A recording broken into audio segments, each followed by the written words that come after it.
Des millions d'Américains signalent aujourd'hui des difficultés croissantes, alarmantes et souvent insurmontables pour accéder à des soins de santé élémentaires. Cette situation, qui s'apparente à une lente asphyxie sociale, devient critique, dessinant une fracture béante au cœur même de la première puissance mondiale, notamment dans les vastes étendues des zones rurales du pays. Ce n'est plus une anomalie statistique ou un problème marginal, c'est un effondrement systémique du contrat social américain. Des familles entières, confrontées à des obstacles logistiques et financiers dignes d'un parcours du combattant, se voient contraintes de reporter, de rationner, voire de renoncer purement et simplement à des soins essentiels. Faute de médecins disponibles dans leur comté, faute de moyens financiers pour couvrir des franchises et des restes à charge exorbitants qui rendent l'assurance inutile, ou faute de temps et de ressources pour parcourir les centaines de kilomètres qui les séparent du premier spécialiste, ils sacrifient leur santé sur l'autel de la nécessité économique. La crise de l'accès à la santé aux États-Unis n'est plus une menace lointaine ou une prédiction pessimiste de sociologues. C'est une réalité quotidienne, brutale, tangible et anxiogène pour des millions de citoyens qui vivent avec la peur constante de la prochaine maladie. Depuis la pandémie de Covid-19, qui a agi comme un révélateur impitoyable et un accélérateur des faiblesses systémiques déjà présentes, la crise de l'accès à la santé s'est considérablement aggravée. Le système, déjà sous tension, a cédé sous la pression. La pandémie a provoqué un épuisement professionnel massif, entraînant un exode de personnel soignant, infirmières, médecins, techniciens, qui n'a jamais été compensé. Les lignes de fracture se sont creusées, créant des disparités de plus en plus marquées et insupportables entre les zones urbaines bien dotées, où se concentrent la technologie et les capitaux, et les territoires ruraux laissés pour compte, qui se transforment en déserts médicaux. Les coûts des soins, qui continuent leur ascension vertigineuse bien au-delà de l'inflation générale, la pénurie chronique et structurelle de professionnels de santé, et les distances physiques rédhibitoires à parcourir dans un pays continent sont les principaux obstacles qui dressent un mur infranchissable entre les patients et le soin. Dans cette vidéo, nous allons plonger au cœur de ce système en souffrance. Nous allons explorer les causes profondes et interconnectées, les conséquences humaines dévastatrices et les scénarios possibles de cette crise durable de l'accès à la santé qui est en train de redéfinir le paysage social, démographique et économique des États-Unis. Commençons par les faits, bruts et choquants, qui dessinent l'ampleur du désastre. Des millions d'Américains déclarent aujourd'hui avoir du mal à accéder à des soins essentiels. Ce constat n'est pas une abstraction théorique. Il se traduit par des délais d'attente interminables pour obtenir un simple rendez-vous chez un généraliste, et des mois, parfois plus d'un an, pour consulter un spécialiste comme un dermatologue, un rhumatologue ou un psychiatre. Cette réalité frappe avec une violence particulière et une injustice flagrante les zones rurales. Dans ces territoires qui couvrent la majeure partie du pays, la pénurie de médecins et de spécialistes n'est pas une tension passagère due à une mauvaise conjoncture, c'est un état de fait structurel, un abandon planifié. Des comtés entiers, parfois plus grands que certains États européens, se retrouvent sans obstétricien pour suivre les grossesses, sans cardiologue pour gérer les maladies cardiaques endémiques, sans psychiatre pour faire face à une crise de santé mentale grandissante. Les infrastructures de santé de base y sont en voie de disparition rapide, laissant des populations vulnérables, personnes âgées isolées, travailleurs à faible revenu, agriculteurs aux métiers dangereux, malades chroniques, dans un isolement médical quasi total. La carte sanitaire de l'Amérique se couvre de taches blanches, ces déserts médicaux où tomber malade devient un risque majeur non seulement pour la santé physique, mais pour la survie économique même du foyer. Quelles sont les racines profondes de ce mal qui ronge l'Amérique? La crise de l'accès à la santé est alimentée par un cocktail toxique de facteurs structurels qui s'auto-entretiennent. Premièrement, la pénurie de professionnels est un goulot d'étranglement majeur. Le système de formation médicale américain, extrêmement coûteux, élitiste et long, ne produit pas suffisamment de médecins généralistes pour remplacer les départs massifs à la retraite de la génération des baby-boomers, et encore moins pour répondre aux besoins croissants d'une population vieillissante, de plus en plus touchée par des maladies chroniques complexes comme le diabète ou l'obésité. De nombreux jeunes médecins, sortant de leurs études avec des dettes étudiantes faramineuses dépassant souvent les centaines de milliers de dollars, se voient contraints de privilégier des spécialités techniques lucratives en milieu urbain dense, plutôt que de choisir la médecine générale ou familiale dans des zones rurales isolées, moins rémunératrices et offrant moins d'opportunités pour leurs conjoints.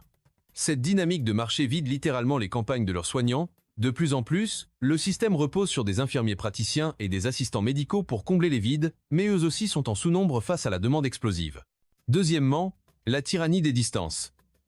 Dans l'Amérique rurale et profonde, l'hôpital le plus proche peut désormais se trouver à 2 heures de route, voire plus. Pour une urgence vitale, chaque minute perdue sur la route réduit les chances de survie. Mais même pour des soins de routine, pour un suivi de grossesse à haut risque, pour des séances de dialyse ou de chimiothérapie hebdomadaires, ces trajets deviennent des épreuves logistiques et financières insurmontables. Le coût de l'essence, la nécessité de poser des jours de congés non payés, la fatigue du trajet, la recherche d'un moyen de garde pour les enfants, tout cela dissuade les patients de se soigner. Troisièmement, le mur de l'argent. La barrière financière reste l'obstacle le plus brutal. Même pour ceux qui disposent d'une assurance santé et des millions en sont encore dépourvus, la réalité est souvent celle de la sous-assurance. Des franchises annuelles de plusieurs milliers de dollars et des copaiements élevés à chaque visite rendent la moindre consultation dissuasive pour une famille de classe moyenne ou populaire vivant d'un salaire. L'autre, les gens paient des primes d'assurance élevées pour une couverture qu'ils n'osent pas utiliser de peur de la facture finale. Pour les non-assurés, le système de santé est une forteresse imprenable où une simple fracture peut signifier la ruine financière à vie. Le coût de la santé aux États-Unis est devenu, et reste année après année, la première cause de faillite personnelle, une épée de Damoclès permanente au-dessus de la tête de millions de foyers travailleurs. Il faut aussi aborder une crise dans la crise, celle de la santé mentale. L'accès aux soins psychiatriques et psychologiques est encore plus catastrophique que celui aux soins physiques. Dans les zones rurales, frappées de plein fouet par les crises des opioïdes, le suicide des agriculteurs et l'isolement social, trouver un thérapeute ou un centre de désintoxication relève de l'impossible. Les délais d'attente se comptent en mois, laissant des personnes en détresse aiguë sans aucun filet de sécurité, souvent gérées par défaut par le système carcéral plutôt que médical. Les conséquences sociales de cette impasse sont dramatiques et se mesurent en vie humaine raccourcie et en destin brisé. Des familles, confrontées à l'arbitrage impossible entre payer le loyer, remplir le frigo, chauffer la maison ou aller chez le médecin, font le choix tragique mais rationnel à court terme. Elles reportent ou renoncent à des soins essentiels. Un contrôle de routine pour une grosseur suspecte est annulé, une douleur thoracique persistante est ignorée, un traitement chronique pour l'hypertension ou l'asthme est rationné pour faire durer la boîte de médicaments quelques jours de plus. Ce qui commence par un choix économique contraint finit souvent en tragédie médicale irréversible. Les retards de soins entraînent inévitablement des diagnostics tardifs. Des maladies qui auraient pu être traitées efficacement, et à moindre coût, à un stade précoce deviennent graves, invalidantes, chroniques, voire mortelles. Un cancer détecté au stade 4 au lieu du stade 1, un diabète mal géré menant à la cécité ou à l'amputation, une hypertension non traitée conduisant à l'AVC massif, voilà le prix réel et sanglant du renoncement aux soins. Ces complications, en plus de la souffrance humaine incommensurable qu'elles engendrent, génèrent in fine des coûts supplémentaires faramineux pour un système de santé qui finit par traiter dans l'urgence absolue et à grands frais ce qu'il n'a pas su prévenir. Ce tableau sombre révèle des disparités régionales profondes qui remettent en question l'idée même d'unité nationale et d'égalité des chances en Amérique.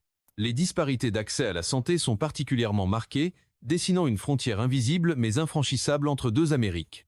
D'un côté, les zones urbaines et suburbaines riches, où se concentrent les centres hospitaliers universitaires de pointe mondiale, les technologies de dernier cri et les meilleurs spécialistes. De l'autre, les zones rurales et certaines zones urbaines défavorisées, qui se vident de leur substance médicale. Les zones rurales sont souvent privées de services de santé essentiels.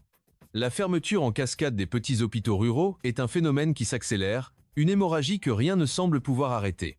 Incapables de survivre financièrement avec des volumes de patients faibles, des taux de remboursement bas de la part de Medicaid et Medicare, et des coûts fixes élevés, ces établissements mettent la clé sous la porte. Quand l'hôpital local ferme, c'est bien plus qu'un bâtiment qui disparaît. C'est toute une communauté qui perd son filet de sécurité vitale, les services d'urgence disparaissent, les maternités ferment, obligeant les femmes enceintes à des trajets périlleux de plus d'1 heure au moment de l'accouchement, augmentant les risques de mortalité maternelle et infantile. De plus, la fermeture de l'hôpital local est souvent un arrêt de mort économique pour la ville. L'hôpital est fréquemment le premier employeur de la zone, offrant des emplois qualifiés et stables. Sa disparition entraîne une perte d'emplois directs et indirects, une baisse de la valeur immobilière et rend la zone repoussoir pour toute nouvelle entreprise ou jeune famille envisageant de s'y installer. C'est un cercle vicieux de déclin. Cette fracture territoriale nourrit un sentiment d'abandon profond dans l'Amérique périphérique, alimentant un ressentiment social et politique qui fracture le pays. Face à cette crise majeure qui menace la cohésion nationale, les réponses politiques et économiques semblent tragiquement inadaptées, timides ou mal ciblées. Les politiques publiques et les dispositifs de santé, souvent fragmentés entre le niveau fédéral et les États, complexes à naviguer pour les patients et sous-financés chroniques dans les zones à faible densité, se révèlent insuffisants pour endiguer la marée. Le système de santé américain, un patchwork complexe, opaque et inefficace d'acteurs publics et privés aux intérêts divergents, assureurs, hôpitaux, industries pharmaceutiques, peine à se réformer en profondeur. La logique du profit à court terme prime souvent sur la santé publique à long terme. Il est plus rentable de traiter des maladies cardiaques avec des technologies de pointe que d'investir dans la prévention primaire et l'accès aux soins de base en milieu rural. Les tentatives de réformes structurelles se heurtent à des lobbies industriels parmi les plus puissants de Washington et à des blocages idéologiques partisans indépassables, paralysant toute action d'envergure. Certes, des initiatives locales courageuses et des solutions innovantes émergent ici et là pour tenter de colmater les brèches. Déploiement de cliniques mobiles qui sillonnent les routes de campagne. Développement accéléré de la télémédecine pour tenter de briser l'isolement des patients. Programme incitatif offrant des bourses ou des effacements de dettes pour attirer des jeunes médecins en zone de pénurie.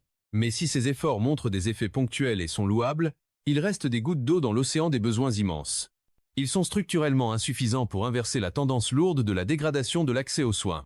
La télémédecine, souvent présentée comme la panacée technologique, se heurte à la réalité brutale de la fracture numérique. Dans de vastes zones rurales, l'accès à Internet au débit fiable est loin d'être garanti, rendant les consultations vidéo impossibles.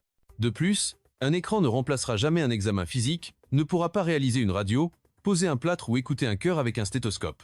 La technologie est un outil, pas une solution miracle à un problème d'infrastructure humaine et matérielle. En conclusion, il ne faut plus s'y tromper ni détourner le regard. La crise de l'accès à la santé aux États-Unis n'est plus une menace abstraite pour le futur, un sujet de débat académique, c'est une réalité quotidienne, une urgence humanitaire vécue dans leur chair, leur anxiété et leur portefeuille par des millions d'Américains aujourd'hui. C'est la réalité de ce père de famille qui ignore sa douleur thoracique par peur de la facture des urgences et qui mourra d'une crise cardiaque évitable. C'est celle de cette mère célibataire qui rationne l'insuline de son enfant diabétique parce que le prix du flacon a triplé. C'est celle de cet agriculteur âgé qui doit conduire 3 heures sur des routes verglacées pour voir le seul dermatologue capable de traiter son cancer de la peau. Des familles entières reportent ou renoncent à des soins essentiels, faute de médecins, de moyens ou de temps, dans le pays qui dépense pourtant le plus au monde pour sa santé par habitant, un paradoxe cruel, coûteux et insoutenable moralement. Et maintenant, la vraie question, celle qui définira l'avenir de la cohésion sociale et de la stabilité même de la nation, se pose avec une urgence absolue. L'Amérique, avec toute sa puissance économique, son innovation technologique et ses ressources immenses, saura-t-elle trouver la volonté politique et le modèle économique pour reconstruire un système de santé véritablement accessible à tous, où la santé est considérée comme un droit humain fondamental et non un privilège de classe ou de géographie, ou glissera-t-elle inexorablement vers une normalisation de la précarité médicale, acceptant cyniquement qu'une partie significative de sa population soit sacrifiée sur l'autel de l'inefficacité, du profit et de l'inégalité territoriale? La réponse à cette question déterminera le visage et l'âme de l'Amérique de demain. Pour continuer à décrypter ces enjeux cruciaux qui ne font pas toujours la une des journaux, et pour suivre les grandes tendances souterraines de la santé, de l'économie et de la société qui redessinent l'Amérique en profondeur, abonnez-vous à Zone d'influence.